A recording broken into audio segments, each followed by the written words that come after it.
Operation सिंदूर के जरिए भारत ने पाकिस्तान को भारी नुकसान पहुंचाया है। इससे जुड़े सबूत इंडियन आर्म फोर्स लगातार पेश कर रही है।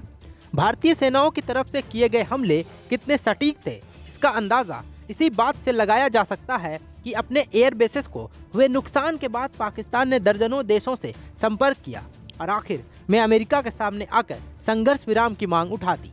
क्योंकि भारत का आतंकी ठिकानों को निशाना बनाने का लक्ष्य पूरा हो चुका था, इसलिए संघर्ष विराम पर सहमति भी बन गई। हालांकि भारत की कार्रवाई और पाकिस्तान के घुटनों पर आने को लेकर अब नए खुलासे हुए हैं।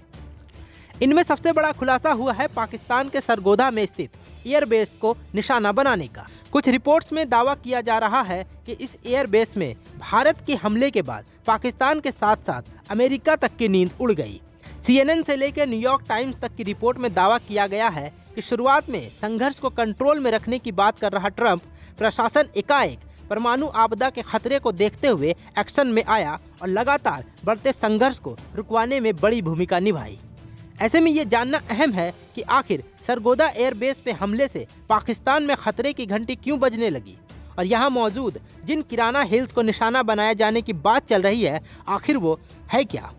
किराना हिल्स पहली बार दुनिया में चर्चा में तब आई थी जब अमेरिकी सैटेलाइट्स ने ये पकड़ा कि पाकिस्तान 1983 से 1990 के बीच लगातार परमाणु परीक्षण की तैयारी कर रहा है। बाद में अमेरिका ने पाकिस्तान के परमाणु परीक्षणों पर आपत्ति जताई और इसी के साथ इस केंद्र पर परमाणु परीक्षणों को रोक दिया गया। हालांकि पाकिस्तान ने यहाँ चीन की तरफ से सप्लाई होने वाली M11 मिसाइलों का भंडारण जारी रखा। पाकिस्तान ने 2000 के दशक में किराना हिल्स के नीचे भूमिगत सुरंगें बनाने की शुरुआत की। सैन्य सेवाओं ने 2016 तक इन्हें अंतिम रूप देने का काम किया। इन सुरंगों में घुसने का रास्ता करीब 5 से 15 मीटर चौड़ा है और जमीनी सतह से काफी ऊंचाई पर है। ये सुरंगें अलग अलग जमीन पर 3 मंजिला ऊंचाई पर बनाई गई है और आपस में जुड़ी हुई है। 2009 से 2017 के दौरान इन सुरंगों के निर्माण की जो तस्वीरें सामने आई, उनके विश्लेषण के बाद सामने आया कि पाकिस्तान ने इन सुरंगों को बम झेलने की क्षमता लायक बनाया है। हालांकि आधुनिक समय में वायुसेनाओं के पास जमीन चीरकर धमाका करने वाले बम भी हैं, जो कि ऐसे भंडारण फैसिलिटी को पूरी तरह तबाह कर सकते हैं। इतना ही नहीं, इस भंडारण केंद्र की दीवारें करीब 2.5 से 5 मीटर तक चौड़ी बनाई गई है, जिसके अंदर लोहे के रॉड्स 3 लेयर्स में लगाए गए हैं। इसके अलावा इस केंद्र में 2 लेयर्स में स्टील प्लेट्स भी लगाई गई है ताकि किसी मिसाइल हमले को भी ये झेल सके।